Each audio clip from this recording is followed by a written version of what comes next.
in front of me is Doogee S70, and let me show you how to change the language on this phone.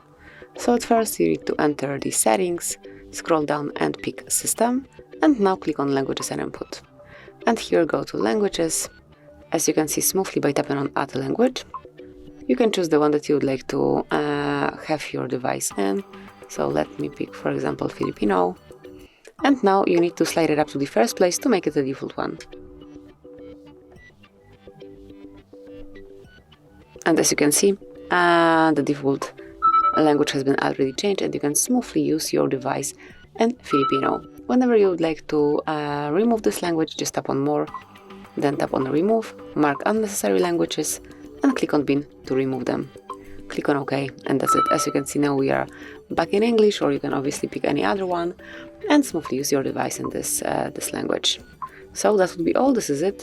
Thank you for watching. Please subscribe our channel and leave the thumbs up.